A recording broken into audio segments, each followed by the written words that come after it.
Hello, everyone. Thanks for tuning in.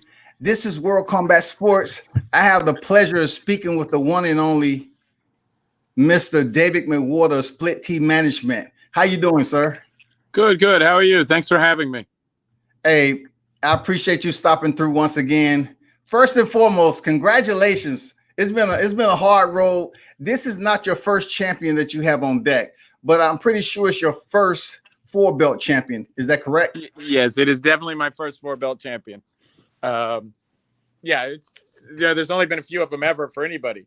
Yeah. So it's a great honor. We're extremely excited about it. So talk me through the process of. Let me go back to last year when you all were scheduled or you was planning to go the WBC route. Right. What made you change to go the IBF route, which ended up getting the results that you wanted anyway? But what made you go the abort the WC route and then take on the IBF with Richard Comey? Well, believe it or not, that was Lomachenko's idea to some degree. In order for us to have won the WBC then, we were going to have to fight two people, which was going to take 7 or 8 months. Lomachenko could do it in one fight, and we could fight for the IBF in one fight. So the feeling was, he and his manager and myself and Top Rank and everybody talked, and it just seemed like it would make the fight happen faster if we did it this way. So it was really, that was about convenience more than anything else. Of course, the WBC eventually threw us the curveball with the whole franchise thing. But yeah, that was really just strategy and convenience. Hey, the last time we spoke, though, during the pandemic, I asked you, I said, okay, is the WBC, will it be included in the belts, for this unification bout? And you say, yeah, it'll probably be a WBC. So if you saying the WBC through a loop, what title were you talking about at the time? Well, at the time, we thought he would have the regular title. Okay. But then he chose to go to the franchise title at some point, which is why you've got Haney out there with this sort of other title that I don't really know what it is, the FedEx title or the email title. It's what Teofimo calls it. So yeah, that was a little bit of a curveball from both Lomachenko and WBC, but it was a fight to be the number one champion at lightweight, and everybody knew it, and there was no way the WBC was going to miss it. So we were happy with how that all played out in the end. Did you all have to negotiate having a new rule in place there, Mr. McWater, about the franchise belt? Because initially, Mauricio Suleiman had mentioned that the franchise belt is non-transferable. So how was the process with you all being able to accommodate Teofimo Lopez with the franchise belt? I don't know that we negotiated it per se, but we had made it clear that we weren't fighting unless it was for all the belts. Okay. So, all right. I mean, if they wanted to be part of it, they were going to have to figure out how it was that we got that belt. Hey, that's why you're one of the best in the games there, Mr. McWater. You're one of the best managers in the sport. They need to recognize that. And, not only did you all were able to talk about the franchise and basically place your demands out there, but also the negotiation process with Teofimo Lopez negotiating from 1.2 to 2 million. How much of effect did you have with that plan itself out the way it did? Well, I mean, his negotiations were a lot of the stuff in the press is misleading about his negotiations. I won't say more than that about it. But I mean, obviously, myself and my staff handled all of that, on his behalf. That's part of our job. And, in the end, we weren't thrilled with what we got, but we were comfortable. So, okay. And it paid off. I mean, we looked at this fight in a lot of ways as an investment that winning this made him somebody that, was beyond reproach, somebody beyond normal boxing today. And so that was worth it for us. And so we probably, in the end, took less money than we would have liked. A lot of that, of course, is due to COVID. Everybody's taking less money than they like. Yeah. But a lot of it, too, was Teofimo himself was always confident he was going to win this fight. There was never a time when he thought he wasn't going to win this fight. Not one day. And so he was willing to do it, somewhat for less, just because he wanted to have he wanted all those belts, and he wanted to be considered the best fighter in the world, which I think he is, and he's certainly got to be in that discussion. Hey, that's good to hear that you mentioned that his worth right now, because this is the first division that he actually won a title in. And then not only won his first championship, the IBF, but he has now unified the division and considered the undisputed champion at the lightweight division. So for you all to go out here and negotiate his worth, what was the monetary bar that you all were seeking outside of $2 million? I'm not sure I understand the question. So he negotiated, or you all negotiated $2 million, and you said we settled for less. So I'm not sure if it's a straight $2 million, or were you all negotiating? No, I'm just saying, through all the negotiations, we ended up taking less money than what we thought we were worth. That's all I'm saying. All right. Okay, cool. But we did it with a reason in mind. I mean, the reason was that we felt like he was going to win this, and that it put us in, a completely different world. I mean, we could have fought chumps or, contenders. We could have fought all kinds of people. We had a voluntary defense, but Teofimo himself was adamant he wanted to fight the best fighters. And so that's the Teofimo was speaking up. Okay. Oh, absolutely. He's an extremely intelligent young man with extremely high emotional intelligence, and he has opinions, lots of them. Yeah, this is not. We very much work by committee. It's not like some old 1950s movie where I just tell him what to do. Not at all. And that's good to hear. I really want to know a little bit about, how much of a intricate role that you played in that process. You're not new to the bubble, Mr. McWater. You pretty much understand it. For this particular fight, being the magnitude that it was on, how was that spirit and energy like in there? Were you in the bubble for a week straight, or you came there around Thursday? No, we came in on Saturday. They did. I came in Sunday. We went into the bubble Tuesday night. So, the bubble's hard. The bubble's depressing, but it's extremely professionally well done. Like everything at Top Rank, it's extremely professional. You felt secure. I felt safe. And the show itself, for considering there's no fans, I thought it was as exciting a production as it could be. They work on the atmosphere a lot. ESPN obviously plays a big role there. But it felt like a big fight when you were in the room. It didn't, but it was weird having no people. I mean, yeah. I was sitting 6 feet behind 6 feet away from the ring, which I know I was because everybody was socially distanced and I was behind the judge. So I'm 6 feet, and there's nobody in front of me. There's nobody behind me. Stitch Duran was behind me. That was it. He was 6 feet behind me. Okay. I mean, there were three of us in a whole section, basically. So that's weird. Obviously, if it was the Garden, there would have been 40 security guys there.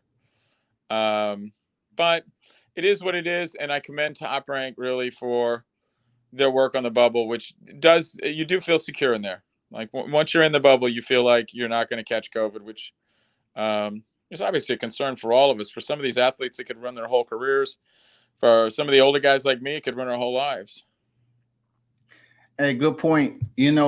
Salute the Top Rank. They did an outstanding job, as always, with their promotion. And it's good to hear that you were satisfied inside the bubble and, experience on the magnitude of that fight per se. What was some of the conversation and dialogue, that was in there, Mr. McWater, being that you was there for Teofimo, obviously, but Teofimo Lopez Sr. was there also. What was something that stood out to you, that he said to you inside the bubble on to the lead up to the fight? Well, I know everybody always expects him to be colorful and me to have funny stories about him. But he was extremely calm during this fight. He's been remarkably focused I think people don't realize how intelligent Senior is, and that, you know, a lot of the things he did on the way up that people looked at as buffoonery was really theater to help his son get to this spot. You know, he took a hit and let people think less of him so that he could help his son get to this spot, which, you know, I commend him for that. But now that he was there, he was really serious. You know, he was dead serious. You know, him and Joey Gamache watched a zillion hours of film. If Senior was here right now, he could tell you every move Lomachenko ever made in any fight. Yeah, they were very focused. It was not. It's one of the few times I have no good junior stories to tell. I could usually give you a good junior story, but not this time. He was incredibly focused and knew exactly what he had to do to win this. Very interesting. Very interesting.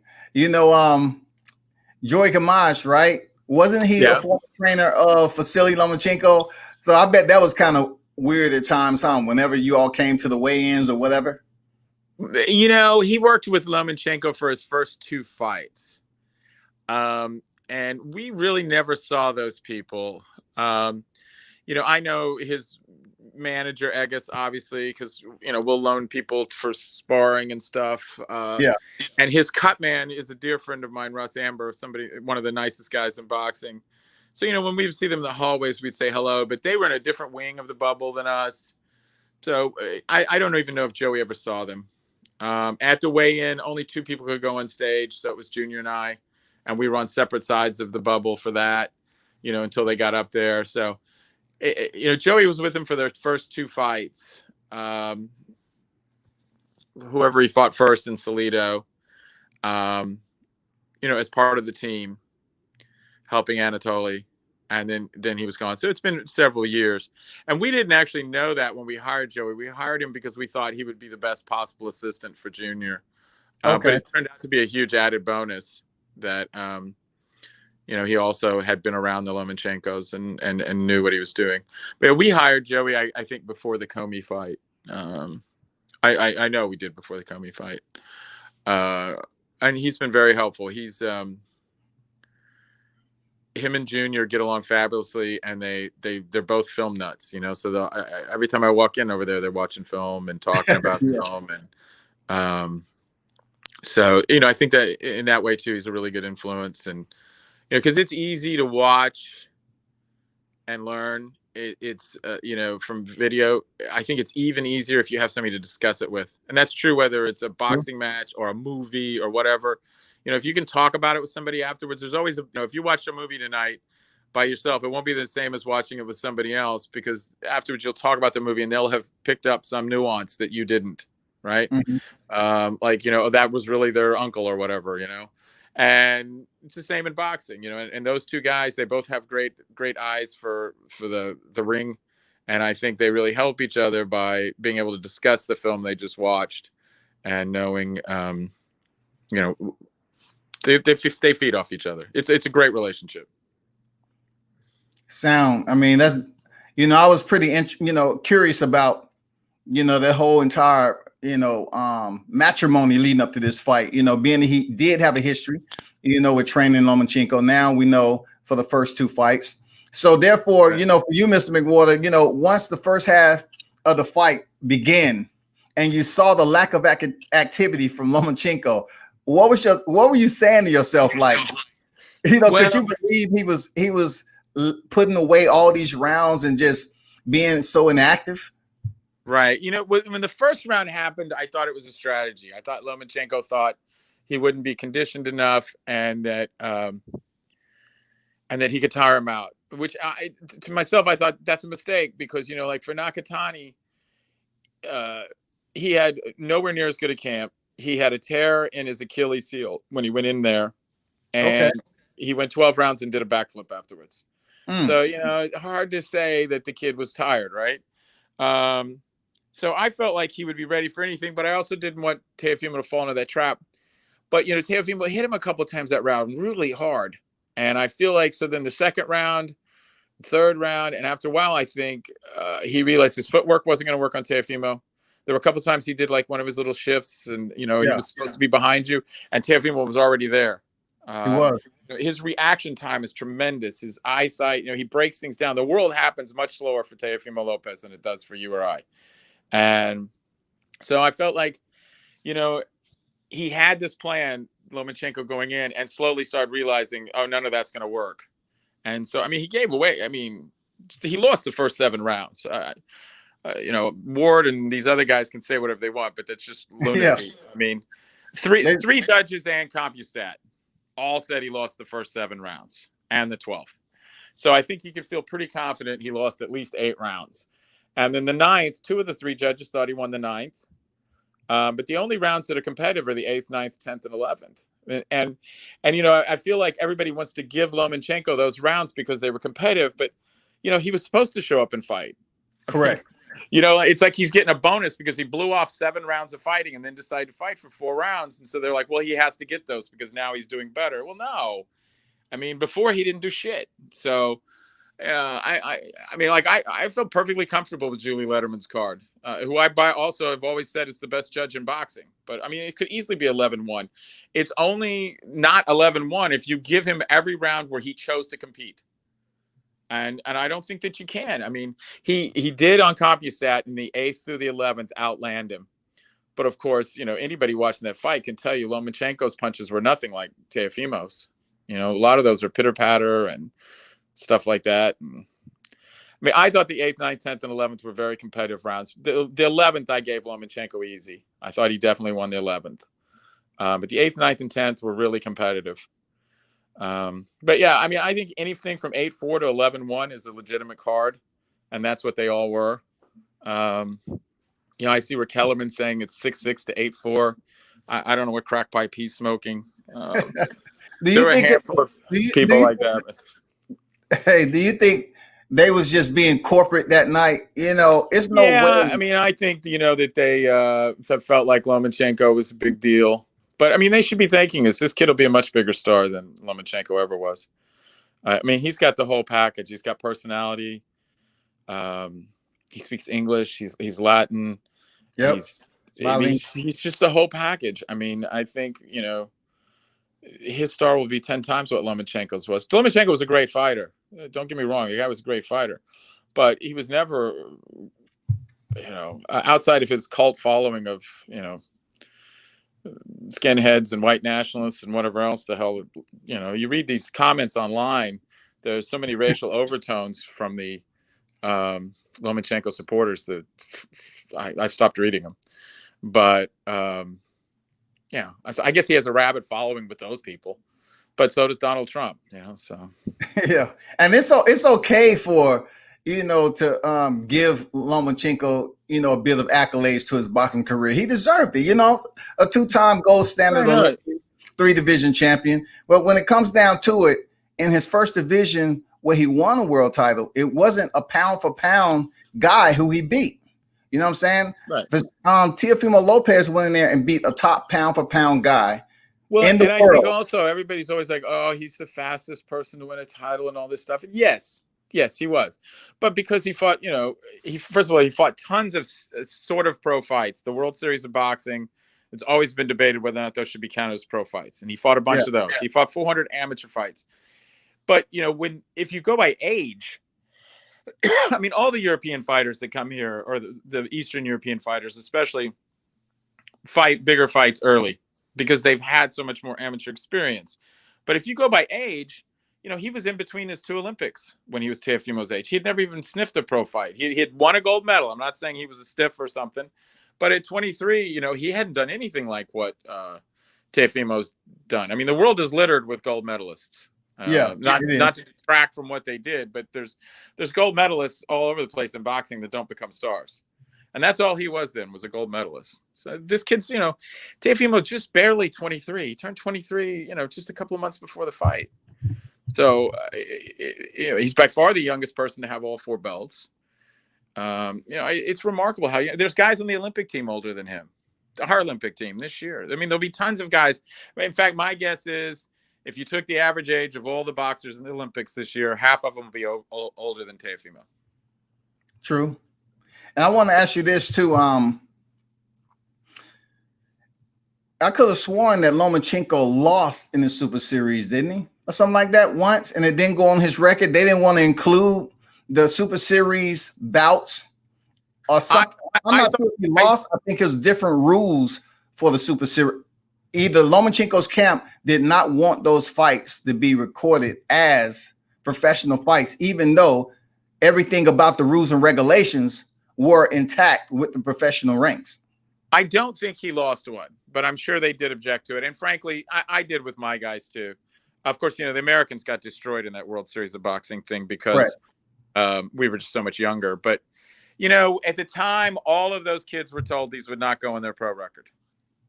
And so, at the time when the powers that be decided to backtrack and suddenly put them on the record, I thought that was bogus too.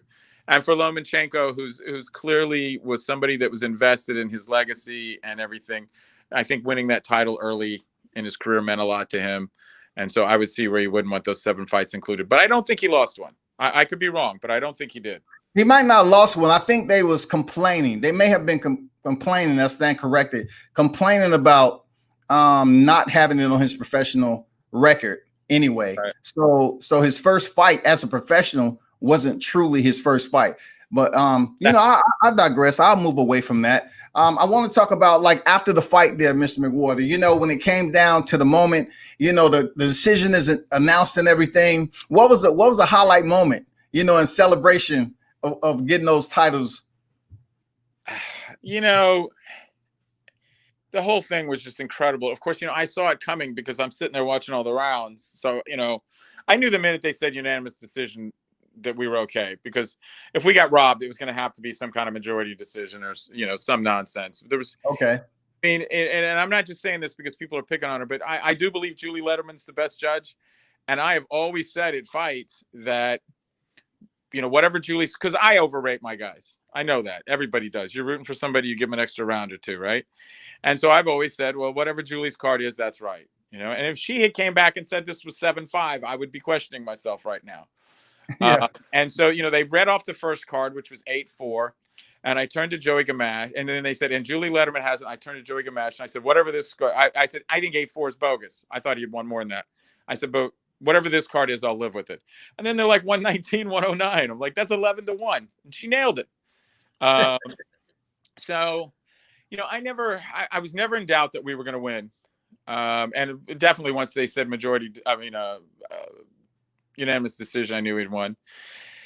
And then after that, it was just excitement. I mean, being happy for that kid who's really just a special, special person. Like, there's nobody in the world that wouldn't be proud to have him as their son, even if he couldn't box or couldn't do anything. He's just a wonderful guy. And then after that, there was a lot of just nonsense. He got cut in that headbutt with 10 seconds to go. Yeah. He had to stitch up his eye. I believe that was intentional. A lot of people felt that was intentional to, kind of break the rhythm of Teofimo. Did y'all think it was intentional? He had been doing it quite a bit as also holding and hitting, which I thought was one of the frustrating parts. I mean, here's this great champion, and at the end he was reduced to, being a dirty fighter. I felt like that was a blemish on his career. But yeah, we felt like it was intentional. And I don't think Teofimo was going to stop him. There was 10 seconds to go, but it was getting close. Like, I mean, he landed 50 punches that last round, and most of them were in the last minute and a half. I mean, when he just started teeing off. He bit down in his mouthpiece in the 12th. You know what I'm saying? Right. So we thought, I mean, we definitely thought the headbutt was intentional, but we also thought it was to save him from getting knocked out. But yeah, he was headbutting him all night long. It was that part was very frustrating for us. It was a phenomenal fight, and I'm absolutely happy having spent several times with you all on the journey leading up to this point. The conversations and everything. I have to ask you this, there, Mr. McWater. I saw that Lopez Sr. went downstairs and ordered some pizza. The last time we had lunch, you was up there eating some fish eggs, wasn't you? Over there in Texas, you was having some fish eggs or something like that. I don't remember. Yeah, you was just up there eating them like they was good, and I was like, I've never had that dish before. But you remember we were sitting at the sushi restaurant in Jerry's World? Yeah, probably some roe or something. Yeah. That's entirely possible. Yeah, I don't remember Junior getting a pizza. He gave a post-fight interview for about 45 minutes to the press. They had a Zoom press conference that I thought was brilliant. I mean, Yeah. Junior's very underrated, and if he's not trainer of the year, I'll be shocked. I mean, who could possibly deserve it more than Junior? They can't deny him. He's been saying it ever since. He's been keeping the same energy, the same language, and he stands behind his son wholeheartedly. He believes in everything he's saying. And if this thing had gone wrong, everybody would blame Junior. Absolutely. So if you're gonna, if he's gonna take all the risk, he should get all the glory too, as far as that kind of stuff. So I've been supporting him strongly for trainer of the year. I really think he deserves it, and he gave a brilliant press conference where he explained a lot of their tactics, and it was calm, and I think people got to see the Junior that we know behind the scenes instead of the guy, the front man. So it's that was all very gratifying to see people get to see the real Junior. We had a question in the chat. Salute to everybody in the chat. Michael Johnson Boxing, Soft Straight Talk, D Hodges, Line Killer Podcast. The question, Mr. Waters said, ask him about the rematch clause. Is there a rematch clause? Per the media, they said it was no rematch clause. There's no rematch clause.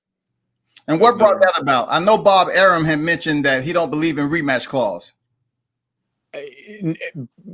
Nobody ever even discussed it. We didn't want one. My assumption is they didn't want one, and Bob doesn't like them. So it was never discussed. There was no impetus for it, and on our part, there still isn't. I do all the math studies. You can go back and study the math on rematches. The younger guy always does better. So we've already beat him badly in a fight where he refused to engage for the first 7 rounds. Yeah. Why would we give him a rematch? I think they would just beat him badly again. And frankly, I don't see where the money comes from for him a rematch. He just doesn't have the huge fan base. So, but look, we're listening. We'll look at all options, but I think a rematch is highly unlikely. This was a barbarians at the gate moment, and we got a new king, and that's that. Like that. Barbarians at the gate, like that. Right. Yeah. When you have a new king, you don't go back and deal with the old one. So absolutely. I don't see it happening. And speaking of fan base and everything, the big question all over social media, especially Teofimo haven't even him and his father, family, wife haven't been celebrated for 24 hours yet. And the big question was the next move. Is it going to be junior welterweight, or he's going to stay at 135 for another big bout with potentially Devin Haney or another top tier name in the 135-pound division? What is your take on that? Anything you can give us? Well, obviously, we haven't talked to Top Rank yet at all about this. I mean, there hasn't been any time for that. I don't even know if they have their opinion. We have always wanted next year to fight the winner of Ramirez-Taylor. And there's no doubt in our mind about that. We would like to fight the winner of Ramirez-Taylor. To win all 4 belts in 2 different weight classes, especially in close proximity, like a year's distance. Nobody's ever done any of that kind of stuff. So legacy-wise, that's a huge fight for us. Obviously, we're not going to wait till next year to fight again. We'd like to fight early next year. Certainly, the Devin Haney's been mentioned. Ryan Garcia, we like both of those. Kambosos and Selby are fighting an IBF eliminator. We like both of those guys. Kambosos is a big star in both Greece and Australia, where he's from, and we feel like he'll bring a lot of TV to it. Same thing with Selby. He's from Wales, United Kingdom. So we're looking for stuff that people want to watch. He wants to be seen. He's 23 and the greatest fighter in the world, and he wants people to see him. So we're gonna try to fight people that have fan bases and talent. That's the 2 things. And obviously, Haney's and Garcia are very attractive for us because they're young guys. They're from his generation, which is a great generation. They're terrific fighters. And Garcia has the ridiculous social media following, and Haney's definitely a young up and coming star. So all those people, my guess is our next fight is at 135. But we would like to fight the winner of Ramirez-Taylor next year. And there go a jewel for those of you that's tuned in. Their intentions, is to stay at 135, and the name is undetermined right now. But at least we know the next fight may potentially be at 35. One more question for you, Mr. McWater. That weight easy, by the way. We've been using perfecting athletes who are a dream, and we were at 134.4 the morning of the weigh-in, and Okay. he had 3 liters of water and 3 meals the day before. So we continue to make 135, no problem at all. I remember I was up with him in Texas, and he was still shaking out in the AM. He was like, that was 3 perfecting athletes, and they have been a game changer for us, literally a game changer. He's happy during the week now. He eats all week. He's hydrated all week. And he has no problem making this weight. So that's good news. We'll 35. The decision to move up is not going to be something that's forced on us by him not being able to make the weight. The decision to move up will be because if we could have the opportunity to win those 4 belts, that's why we would do it. So out of the 3, Devin Haney, Ryan Garcia, and potentially say Gervonta Davis, who do you see as the fan base? Because we know Ryan Garcia has a huge social media following. Right. Right. Yeah, no, Garcia and Haney are both with DAZN, and so we're curious to see sort of how their issues work out financially. But they're both very appealing because of their fan base, and if DAZN is still financed as well as they were, they'd be very good. Like I said, Kambosos and Selby, I think are very appealing because they have countries behind them, significant countries. Yeah.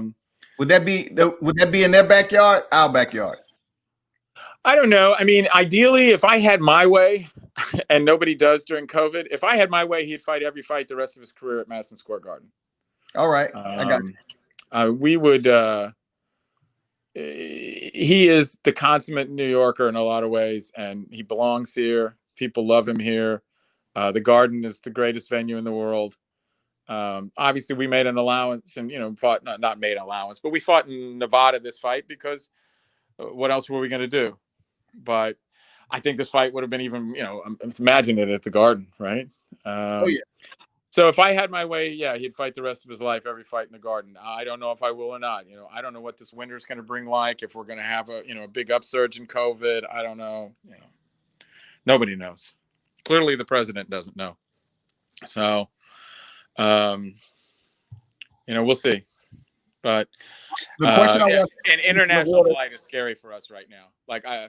We are unlikely to fly to Australia. I mean, for one thing, it's hard to keep it, just even flying back and forth to Vegas with the masks on for 5 hours, your ears feel like they're pinned to your mouth by the time you get off the plane. So I can't imagine us flying to Australia in a masked environment. But I thought they was flying you in the private jet there, Mr. McWater. I thought you was in the private jet. Well, even in a private jet, you have to wear a mask. Oh, is that right? Who's got this? Yeah, I mean, but no, I flew American Airlines, first class, but not private. Okay, I wanted to ask you this question by Lawrence Williams. He says, if Kambosos win next to become Teofimo's IBF mandatory, will a fight in Kambosos' home country, Australia, is a possibility? Well, he just answered that they don't intend on making a flight over there during the COVID-19 pandemic. Yeah, it's not out of the question. And if there was no pandemic, Teofimo loves traveling. He loves seeing the world. I think we'd be open-minded to something like that. Australian fans are great. The English fans, the UK fans have treated Teofimo like royalty from way back when. So yeah, we're open to fighting in those places. Obviously, the Garden is our intended home. So next for you all, you basically mentioned it, already, and once again, Teofimo has the sky's the limit for Teofimo Lopez right now. I mean, he's on top of the world. I'm happy for you, his team, and everybody, because y'all pretty much stayed the course on the route y'all chose to take. A lot of people was giving him criticism, but ultimately, Mr. McWater, your decision guided you to the end game. And the end game was this past weekend to fight the top pound for pound fighter. And y'all came up out of there as convincing winners, not controversy, convincing winners, and no one have anything to say about it. Well, they can't say anything about it. I agree with you 100%. And I would love to take credit for the decision to fight Lomachenko, but I can tell you right now, if I had said no, him and his father would have skinned me alive. So Yeah. they very, very badly wanted to fight Vasily Lomachenko for a long time, and they deserve all the credit. His dad's been a brilliant coach, and the kid is, like I say, he's the most amazing kid. You know, you can't spend 10 minutes with him and not love him. So they really deserve all the credit. True words. And you know, a lot of people don't know the little backstory behind Teofimo fighting on Vasily Lomachenko's, you know, undercards, you know, back in the day. Right. And then how that all came to a halt and the bad blood began. We heard it on the lead up to the promo to this fight. So, hey, I think you all were rewarded for being patient and absolutely Top Rank and yourself having confidence to say, okay, this guy, we threw him in there with the dogs. You know, his father was talking loud, and then they walked the walk. I mean, they talked the talk and walked the walk, basically. Yeah. Teofimo says that all the time, and he means it. You know, he's just a special athlete. I mean, even when you're around him at camp, he just does things that just surprise you physically. I mean, he's a very special guy, mentally, physically, and every way. You know, he's going to be this generation's fighter, and there's a lot of good ones. America alone, you know, there was the year that he won national Golden Gloves. You had a bunch of kids win it. Little Gary Russell, who I think is the most underrated prospect in boxing right now. Shakur lost, but he was there. He lost to Ruben Villa, who's a great young prospect. Boots Ennis was a great prospect. All these, Charles Conwell, who's I think maybe the best prospect out there that doesn't have a belt yet, and who's with us. All those guys, you know, were either won the Golden Gloves or were runner-ups that year. Antonio Vargas, who's with us and who won the Pan Am Games and was on the Olympic team. I mean, there's just so many guys from that little group, and they're all born within like 8 months of each other that are just tremendous talents. And the kids below them, and you know, Berlanga's in that age group. He wasn't, you know, part of that clique then. Like, he didn't go to Olympic trials or anything, but you know, clearly, whatever he's done, he is vastly improved. That kid's awesome. And that's not your fighter, is it? What? Berlanga, is he signed with Split T or not? No. He's with Keith Connolly, who's one of the, you know, yeah, he's the reigning manager of the year and one of the very best guys in the business. But you know, that kid hits people. It's like he's wielding a shovel. Yeah, absolutely. But all those kids, they're all 22, 23 years old now. I mean, it was a really special generation of kids that I think are way better than the guys that are older than them. And they're starting to prove it now.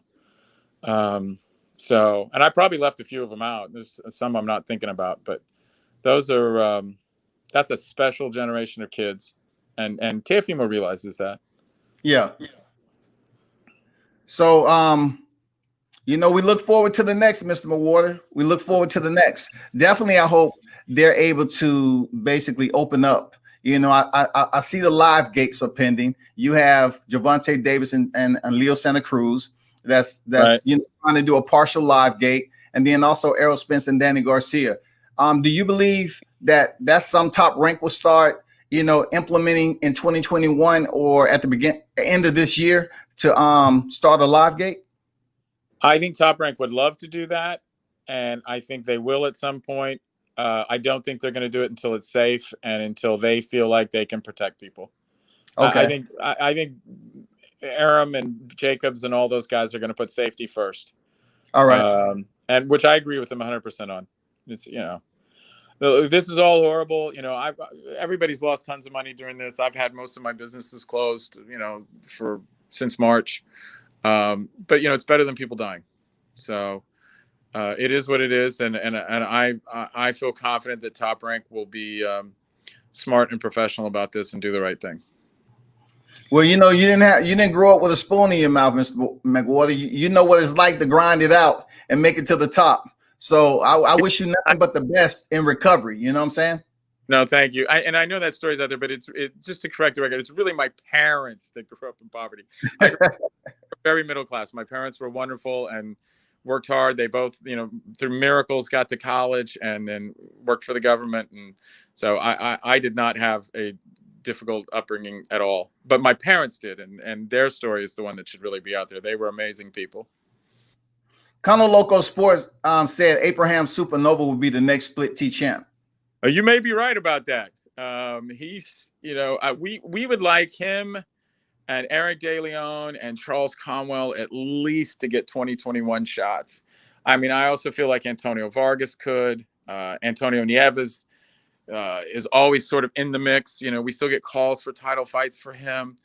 A lot of these guys, I mean, I think could be in the mix in 2021. We have a heavyweight, Stefan Shaw, that I think he's still a year or two away from that, where we would want that opportunity to be, but he's certainly in that mix. And then so many of the young guys, you get to the Diego Pacheco's, and I don't even want to start into Sonny Cantos, all these kids. I mean, some of these kids are going to be major stars, and I'm leaving out a bunch of them. So if you don't feel insulted, anybody, but we have. I mean, if you told me there's 20 guys we have right now that are going to be world champions someday, I'd believe it. Okay. Raquel Miller, she's out there as the interim champion at junior middleweight. We're going to see her back in there sometime this year. She's going to fight in December against Hannah, and we're going to find out who the real champion is. All right. Okay. It's a big card. It hasn't been announced yet, but it's going to be a big card filled with women's champions, which, if I can say something just for a minute, a personal peeve of mine. I mean, obviously COVID's hit everybody bad, but I don't think anybody realizes how bad it's hit the women boxers. I was talking to one of my female fighters the other day who was frustrated. She hasn't fought in 7 months. And we start going through all the female boxers. In the top 20 pound for pound American women, only Michaela Mayer has fought since COVID. Yeah, so, we've seen that. Yep. I mean, they've just been wiped out. None of them have got to fight. And that's a shame. So, my understanding is UFC is doing this big show in December. And, I give them a lot of credit for it. And Luda Bella has been out there campaigning for these women very actively, and I give him a lot of credit for that. But my belief right now is that there's going to be 6 world-class women fighting in December on UFC, and one of them will be Hannah and Raquel Miller. Awesome, that's good news. I'm glad to hear that. Yeah, I know both of those women are looking forward to stepping back into the square, especially in the championship fight.